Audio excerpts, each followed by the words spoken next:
Hello and welcome to our lesson. In this video, we are going to talk more about confidentiality, integrity, and availability, or the CIA triad. So I mentioned in the previous videos that the CIA are the three fundamental pillars of cybersecurity, and you will learn more about these core concepts in this video. I will also give you examples of some security controls that you can put in place in order to ensure the CIA. So first, we'll talk about confidentiality. Confidentiality is protecting information from unauthorized access or disclosure. Simply put, you do not let unauthorized individuals to access your data or your systems. Now, some examples of controls that you can put in place in order to ensure confidentiality would be strong access controls, encryption, and secure communication channels.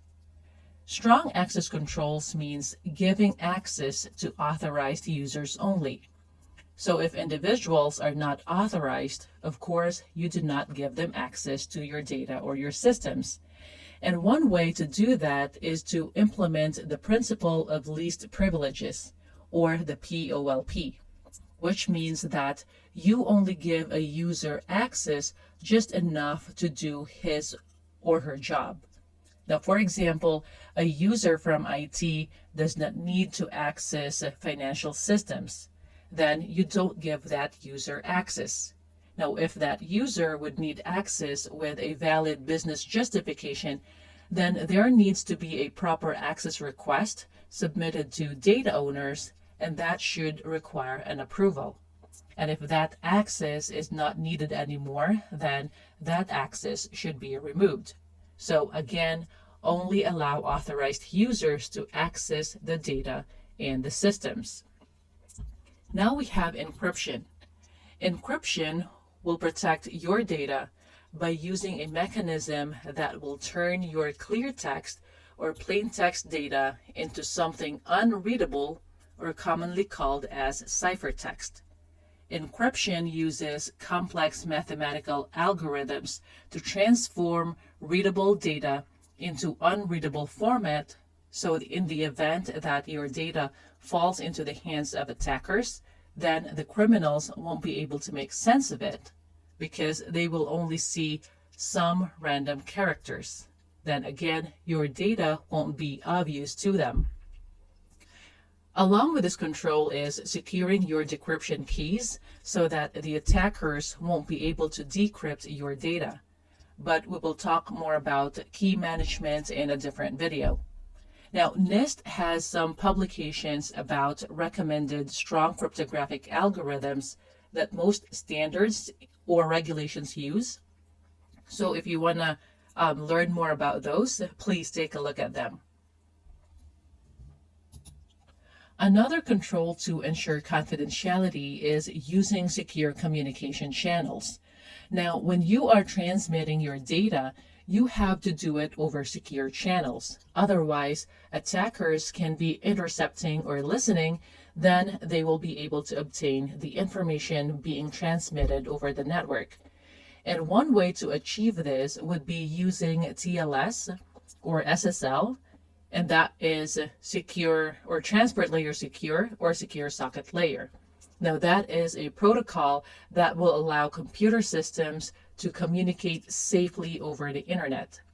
And of course, there are more security controls to ensure confidentiality, but we will have dedicated videos on security controls. So now let's talk about integrity. Integrity is when you make sure that your information remains unaltered and free from unauthorized modifications or tampering. That means that the data that you have will be the exact same data that will be received by the authorized users when they access it. And one way to ensure integrity is to put in place robust data validation. And what it does is it ensures that the data entered into a system or database is accurate, is also complete, and meets predefined criteria. You make sure that the attackers won't be able to inject any kinds of malicious codes to modify your data by exploiting data input fields. Now we have checksums, or also called as hashes. A checksum or a hash would be just a set of some random characters that will represent your data. So once a recipient receives your data, hash values are recalculated, and if the hash values match the original hash values, then the data integrity is maintained. So for example, you have a Word document, let's say your resume. If you run that specific Word document through a checksum algorithm, say MD5, it will generate you some random characters. Again, the random characters will be the representation of your resume.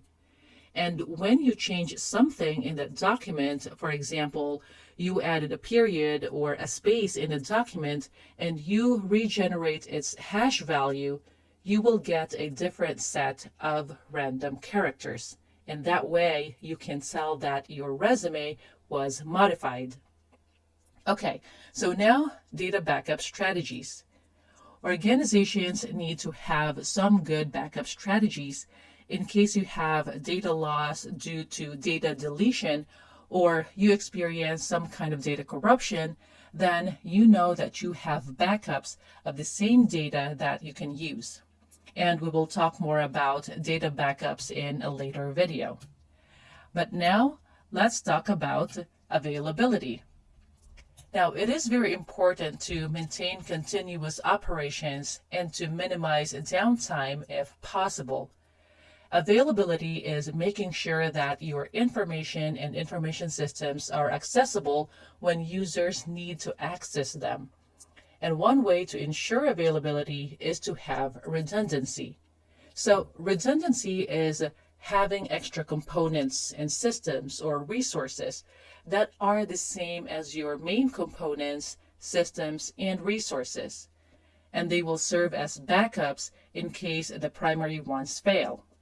So let's say you have a main data center where users normally access your data, and then you have a backup data center that you can get up and running when the main location fails.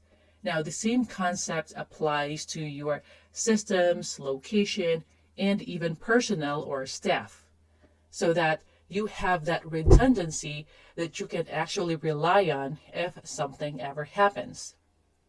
Also, you will need some kind of fault tolerance. So for example, you have a generator on standby, so in case you lose power, then that generator will prevent the systems in your location from shutting off. Also, using uninterrupted power supply or a UPS is a good control. Again, fault tolerance. Okay, now last, your organization will need a good disaster recovery plan. Now, what it does is it will give your relevant stakeholders a plan in the event of a natural disaster that might keep your organization from being operational or a severe cyber incident, let's say a ransomware. Now, a disaster recovery plan is basically a document that users understand and are trained on a regular basis, let's say annually. The relevant parties in charge of getting systems back up and running can refer back to that document, and then they will know what they need to do. And that is why regular training is very important, so that involved parties can be familiar with the plan. And they actually need to acknowledge that they know the content of the DR plan for auditing and accountability purposes. So those are some examples of security controls that we can put in place to ensure the CIA of information and information systems. We are going to talk more about security controls as we go along, but that is it for now, and I will see you in the next lesson.